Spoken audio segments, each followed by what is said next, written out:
8 years ago, I was haunted by an evil spirit.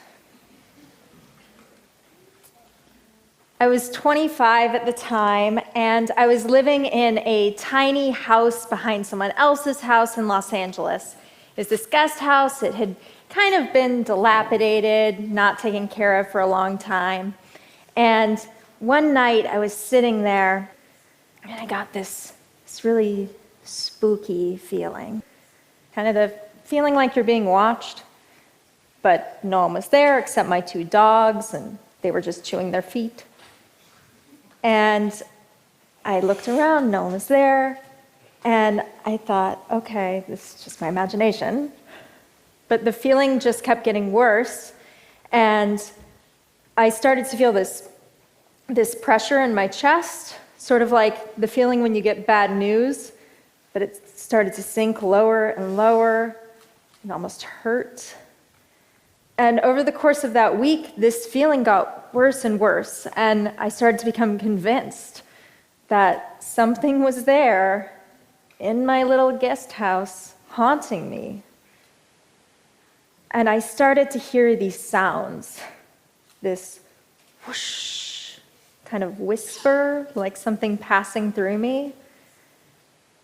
And I called my best friend, Claire, and I said, I know this is going to sound crazy, but I think there's a ghost in my house.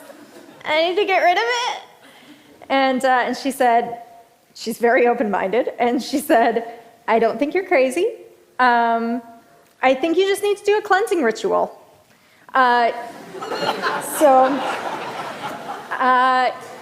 Get some sage and burn it and tell it to go away. So I said, okay. And I went and I bought sage, and I had never done this before, so set the sage on fire, waved it about, and said, go away. This is my house. I live here. You don't live here. But the feeling stayed. Nothing got better.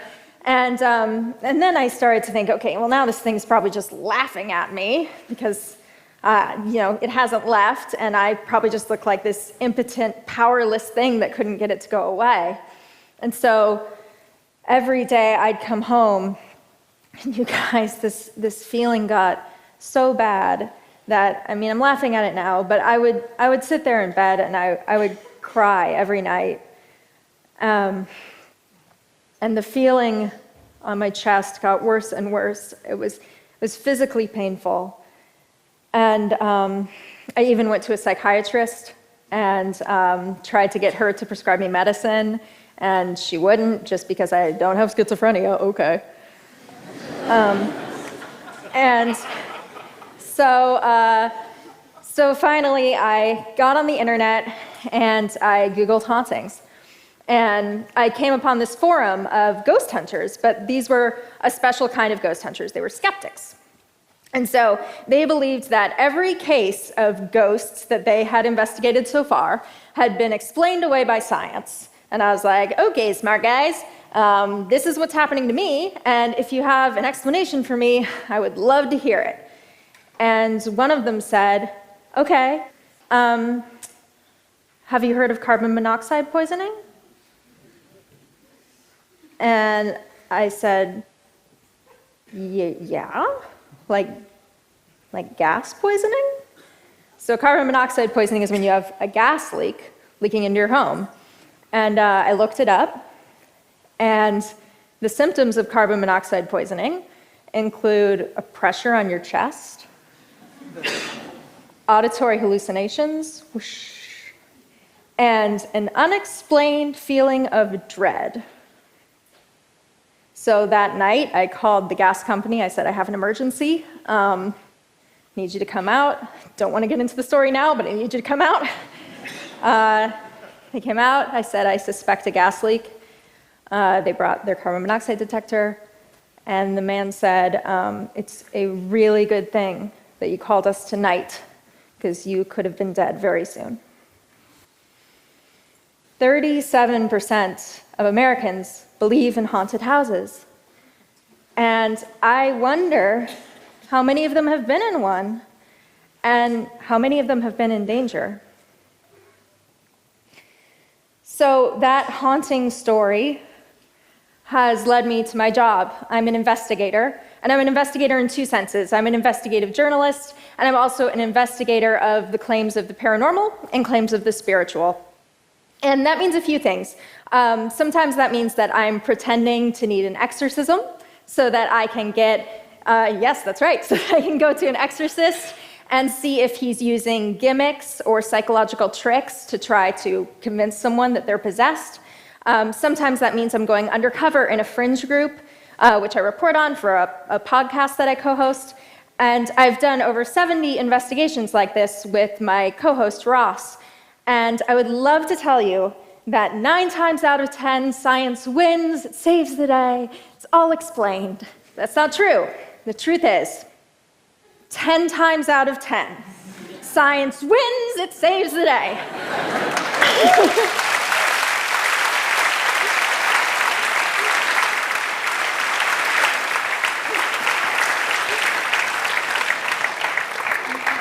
And that doesn't mean there's no such thing as a mystery. Of course there are mysteries, but a mystery is a mystery. It is not a ghost.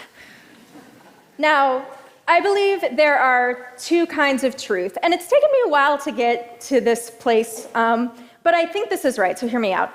I think there is outer truth and there's inner truth. So if you say to me, there was a man named Jesus and he once existed, that's outer truth, right? We can go and we can look at the historical record, we can determine whether that seems to be true. And I would argue, it does seem to be true. If you say, Jesus rose from the dead, ooh, trickier. I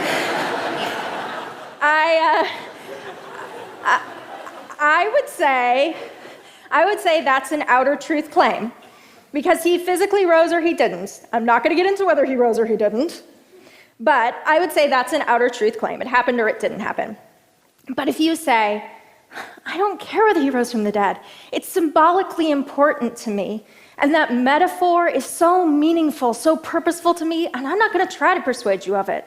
Now you've moved it from outer truth to inner truth, from science to art. And I think we have a tendency to not be clear about this, to try to move our inner truths to outer truths, or to not be fair about it to each other, and when people are telling us their inner truths, to try to make them defend them by outer truth standards. So I'm talking here about outer truth, about objective things, and there was an objective reality in my haunted house, right? Now that I've told you about the gas leak, I doubt a single person here would be like, I still think there was a ghost too. Because as soon as we have these scientific explanations, we know to give up the ghost. We use these things as stopgaps for things that we can't explain. We don't believe them because of evidence, we believe them because of a lack of evidence. And so there is a group in Los Angeles called the Independent Investigations Group, or the IIG, and they do great work. They'll give a $10,000 prize to anyone who can show, under scientific conditions, that they have a paranormal ability. No one's done it yet, but they've had a couple people who claimed that they were clairaudients, which means that they can hear voices either from the great beyond or they can read minds. And they had one person who was very sincere, who believed that he could read minds. So they set up a test with him, and this is the way it always works. The group says, okay, we have a protocol, we have a way to scientifically test this, do you agree with it? The person says yes, then they test it. It's very important that both sides agree. They did that, they tested him, and they said, okay, you know what, you weren't able to predict what Lisa was thinking outside, it matched up about the same as chance, looks like you don't have the power. And that gave them the opportunity to compassionately sit down with him and have a very difficult discussion, which basically amounted to, hey, we know you're sincere, and what that means is you do hear something in your head. And that guy got to make the very difficult decision, but really the life-changing decision about whether to go get help. We're actually helping people to make these connections that maybe before seemed like otherworldly explanations, help draw us into reality, and maybe change our lives for the better. Now, on the other hand, maybe one time it'll turn out to be true. Maybe we'll find out there are ghosts, and holy shit, it'll be the best thing.